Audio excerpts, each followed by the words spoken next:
대선이 반전의 반전을 거듭하고 있습니다. 트럼프 후보의 총격 피습부터 바이든 후보의 사퇴설까지 날이 갈수록 그 열기가 뜨거워지고 있는데요. 그런데 바이든 대통령이 또 조금 전에 들어온 소식에 의하면 투표에서 또 그 트럼프 전 대통령을 이길 수 있다라면서 또다시 완주 의지를 천명했습니다. 주변에서는 다들 말리는 분위기이기는 합니다만 한 발 앞서서 또 이러한 사퇴 논란을 박한선 파트너님께서 예견을 해주셨는데 굉장히 성관이 남다르신 것 같습니다. 사실 그때까지만 하더라도 이런 바이든 대통령에 대한 사퇴설이 크게 나오지는 않았던 시기였거든요. 지금 네. 이러한 흐름들에 대해서 좀 어떻게 진단하고 계실까요? 지난주에 저희가 이제 그 바이든 대통령의 사임 가능성 예. 이것을 바라본 이유가 민주당에서 그걸 공식적으로 천명한 의원이 그때 9명이었어요. 네. 그리고 이제 나토 끝나고 나서 지금 오늘자 보니까 공개적으로 바이든 대통령 사임이 좋겠다라고 선언한 민주당 의원들이 지금 33명입니다. 굉장히 많이 늘어났네요. 그래서 이제 그리고 또 외교 안보 쪽까지 해서 공개적으로 그 외교위원회하고 안보위원회에서는 미국이 이렇게 구심점을 좀 잃어가는 모습도 민주당이 그랬을 때 자기네들 라인 이제 자리가 뺏기게 되니까 그쪽의 의원들까지 지금 총 앞으로 공개를 할 이번 주에 보니까 60명이에요. 그러면 바이든 대통령 입장에서도 사실은 좀 이제 쉽지는 않을 것 같습니다. 방금 저도 속보를 보니까 우리 앵커님께서 이야기하신 대로 바이든 대통령께서 나 끝까지 완주하겠다 이런 의지는 표명했는데 지금 이제 60명 정도의 사실 10명만 넘어가도 이게 좀 어렵거든요. 그러다 보니까 아마 바이든 대통령이 천명을 하셨지만 조금 어려움이 있을 것 같고요. 그런 면에서는 트럼프 대통령의 그런데 이제 이것이 우리나라 2차 전지한테는 일단 긍정적일 것 같아요.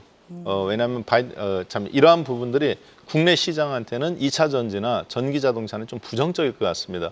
왜냐하면 바이든 대통령이 내가 끝까지 가겠다 하면 트럼프 대통령이 앞선 가능성이 계속 높아지고 있기 때문에 그래서 월요일 날 국내 2차 전지들한테는 좀 부정적으로 보여지고 재생에너지들도 부정적으로 보여집니다. 물론 중간에 또 바뀔 수 있습니다. 바이든 대통령이 사임 발표를 하면은 다시 또 시장은 또 이런 종목들이 단기 반등이 나올 수 있기 때문에 저희는 이 양쪽 가능성을 열어놓고 오늘 그럴 때 어떻게 대응해야 될지 한번 자세하게 보도록 하겠습니다. 네, 오늘도 이에 대한 내용에 대해서 좀 더 자세히 풀어주신다고 하니까 끝까지 본방사수 해주시면 되겠습니다. 이렇게 쉽지 않은 시장 속에서 또 시장 잘 보시는 박한샘 파트너님께 내 포트에 대한 진단 받아보고 싶으시다면 지금 바로 국고처 일부 문을 두드려 주시면 됩니다. 박한샘 파트너님만의 미리 보는 주간 리포트 자료를 받아보실 수 있는데요. 02-3490-4512번으로 전화하시면 무료로 받아보실 수 있습니다. 투자 전략 꼭 챙겨가시기 바라겠습니다. 네, 그럼 본격적으로 시장 이야기 나눠보도록 하겠습니다. 트럼프 후보의 총격 피습 이후에 또 트럼프 후보에 대한 당선 가능성이 높아지면서 그의 발언에 따라서 세계 주식시장의 판도가 뒤바뀌고 있습니다. 여론의 향방이 트럼프 후보로 좀 많이 향해 있는 상황인데 이 트럼프 강세가 우리 증시에도 반도체를 비롯해서 좀 영향을 많이 줄 것 같은데요. 그에 대해서는 어떤 파장이 있을지 한번 분석을 주시면 좋을 것 같습니다. 네, 일단 트럼프 대통령이 이제 이렇게 보면은 우리들은 뭐 이렇게 야 이렇게 됐으면 좋겠다 이게 희망 사항이잖아요. 그리고 야 이렇게 해줘 이렇게 말을 하기도 하고. 그런데 대통령이 되면은 이게 권력이 생깁니다. 어떤가 하면 가라사대 거의 그대로 돼요. 그 자체가 권력이 힘이고 그 아래서 움직이는 사람들이 있기 때문에 그리고 그것을 어겼을 때는 이제 범죄까지도 나타나는데 트럼프 대통령의 포인트는 딱 두 가지입니다. 첫 번째 그리고 트럼프 대통령이 하는 발언을 저희가 그대로 여러분들이 다 받아들이시면 안 돼요. 그걸 해석하는 능력이 있으셔야 되는데요. 첫 번째는 트럼프 대통령이 주말에 반도체를 계속 언급을 했어요. 근데 반도체 플러스 항상 뭐를 언급하냐면 방위비를 언급합니다. 그래서 돈과 방위비, 그러니까 안보라는 거죠. 경제와 안보. 그런데 이걸 패키지식으로 발언을 하는데 한국에 대해서는 아직 언급하지는 않았는데요. 대만에 대해서 굉장히 강하게 언급을 했습니다. 그래서 그것을 한번 잠깐 본다면 이렇게 좀 이야기했어요. 제가 이것을 트럼프 대통령의 대만 발언 3종 세트다. 이렇게 언급을 했는데요. 트럼프 대통령이 나오셔서 이제 여기 잠깐 사진 한 번만 볼까요? 사진을 보시면 이 귀에 지금 이렇게 밴드가 하나 헝겊이 붙어 있죠. 이건 무슨 얘기냐면 회복하자마자 이 헝겊을 딱 붙이고 나와서 기자 발언한 정치적 발언 외에 어떤 기자들 질문에 중요한 발언이라는 거예요. 그러니까 병원에서 퇴원하자마자 바로 기자들이 질문한 거에 답변이거든요. 그런데 뭐라고 얘기했냐면 사람이 진실되게 이야기할 때가 제가 봤을 때는 한 3번 정도 있는 것 같아요. 첫 번째로는 자다가 막 깼을 때 얼떨결에 얘기하는 거. 네. 그다음에 술 왕창 먹고 필름 키 꺼진 상태에서 이제 이렇게 뭐 이렇게 고백하는 거. 네. 그다음에 또 하나는 정말 내가 몸이 아파. 그랬는데 그때 거짓말하지 않거든요. 네. 그냥 그때 솔직하게 감정이나 이런 거 이야기하는 거. 근데 트럼프 대통령이 귀에 이렇게 지금 붙이고 나와서 죽다 살아라는 분이 제가 봤을 때 거짓말하지는 않을 것 같고 네. 우리나라의 산업 정책에 중요한 이야기를 했는데 어떤 거냐면 잠깐 보겠습니다. 이제 대만에 대한 이야기였어요. 기자 질문에 예. 대만이 미국 반도체 사업의 100%를 가져간다. 이거 잘 들으셔야 됩니다. 반도체 사업의 100%를 가져간다고 그랬어요. 100%를 가져간다, 대만이. 그러니까 본인들이 뺏겼다라고 이야기하는 거죠. 그리고 대만은 미국의 방위비를 지출해야 된다. 그다음에 대만이 미국의 새 반도체 공장을 짓도록 보조금을 주고 있다. 근데 이들은 나중에 무슨 일이 생기면 대만으로 돌아갈 것이다. 이렇게 얘기했는데 사실은 여기에는 굉장한 어폐가 있습니다. 왜 그러냐면 이게 미국의 파운드리 액트법이라는 법입니다. 2020년도에 바이든 대통령이 당선되자마자 만드는 정책이에요. 하원 장악하고 상원이 장악했기 때문에. 근데 이 법안의 핵심은 뭐냐면 여기서 보시면은 지금 원래 이 법안은 파운드리 액트법이 아니라 세미컨덕터 액트법이었습니다. 그래서 세미컨덕터 액트 2020법이었는데 이걸 약간 바꿉니다. 뭐라고 바꾸냐면 세미컨덕터, 즉 반도체에서 파운드리로 바꿔요. 그래서 보조금을 주는 정책입니다. 얼마를 주느냐? 정부에서 250억 달러, 그리고 민간에서 250억 달러에서 500억 달러, 한국 돈으로 60조 정도의 보조금 재원을 마련합니다. 그리고 바이든 대통령이 이렇게 얘기하는 거죠. 미국에서 너희들이 반도체를 지으면, 공장을 지으면 우리가 보조금 정책을 주겠다. 그래서 대만의 TSMC는 얼마를 지금 짓고 있느냐? 650억 달러, 한국 돈으로 88조. 그리고 우리나라 삼성도 440억 달러, 60조. 그리고 이제 텍사스 우리나라의 지금 SK 하이닉스라든가 일부 반도체 공장들도 다 건너갈 생각을 하고 있습니다. 그러니까 미국이 주기로 한 것보다 훨씬 많은, 이걸 또 한 번에 주는 건 아니거든요. 세제 지원이란 말이에요. 자, 그래서 그랬기 때문에 사실은 미국 입장에서는 이 반도체가 중국으로 건너갈까 봐. 그러니까 중국을 디지털 석기 시대로 만들기 위해서 중국을 봉쇄시키는데 화웨이 못 사게 만들고 그리고 중국산 그 제품 반도체 못 팔게 하고 그런데 막상 미국에서 그렇게 제재를 해도 미국 기업들한테는 해도 대만과 한국에서 중국한테 납품을 하면은 중국 입장에서는 봉쇄 정책이라는 게 의미가 없죠. 미국 입장에서는 중국 봉쇄가 실패한 게 되고 그래서 그 중요한 전략적 요인으로 가장 핵심이 되는 두 개의 기업체 대만의 TSMC와 그리고 삼성전자한테 미국으로 들어와서 공장을 지어라. 그러면 우리가 너희들한테 이런 혜택을 주겠다. 사실은 이렇게 딜을 한 겁니다. 그러니까 가고 싶어서 간 게 아니에요. TSMC도 그렇고 삼성도 그렇고. 오히려 더 되게 가면서 인건비도 높고 미국 사람들한테 또 높은 지원을 지어야 되고 복잡합니다. 그래서 미국의 전략은 뭐였냐면 자국의 내 반도체 공장을 지을 수 있는 인텔 한테는 국방 부문을 맡기는 거고 민간 기업과 그리고 대만의 TSMC와 삼성한테는 국방을 맡길 수는 없겠죠. 외국 기업이니까. 미사일 들어가는 반도체나 인공지능 이런 거. 그래서 민간 파트를 맡겨서 중국의 비교 우위를 만드는 거였습니다. 자, 근데 트럼프 대통령이 이렇게 발언을 했어요. 어제 보니까 이 말에 반도체를 싹쓸이하고 있다. 그리고 그 벌은 돈을 가지고 너희들은 부자인데 거꾸로 우리가 대만에 보조금까지 주고 있다. 그래서 이제는 그러니까 이거를 끊겠다는 얘기는 못하는 거죠. 왜냐하면 그럼 반도체 공장 나가버리면 미국이 곤란해지니까. 그런데 너희들이 이렇게 돈을 버니까 우리 덕분에 너희들도 대만을 우리가 지켜주니까 보조금을 내라는 거예요. 참 그 방위비 분담을 내라 그거를. 그래서 트럼프 대통령의 생각에는 반도체라는 민간 파트와 그리고 중국의 대만 위협에 대한 이 방위비, 그 안보에 대한 문제를 분리해서 생각하지 않고 하나로 생각하고 있다는 게 굉장히 중요합니다. 따라서 주한미군 철수에 대한 관점. 그랬을 때 한국에서 우리나라 삼성전자, 하이닉스도 굉장히 지금 이제 머리가 아파지는 거예요. 그래서 지금 반도체 공장 미국에 지을 수밖에 없는 삼성전자와 하이닉스 입장에서는 약간 뒤로 한 발 물러나야 되나 하는 이런 생각을 할 정도로. 그래서 보면은 이게 지금 대만의 TSMC의 최근의 실적들입니다. 분기 실적인데요. 순이익 마진율이 53%예요. 2분기 매출액이 TSMC가 지금 대략 한 이게 끝단위가 빌리온입니다. 그러니까 200억 달러예요. 그러니까 한국 돈으로 대략 한 26조 원 정도 해당됩니다.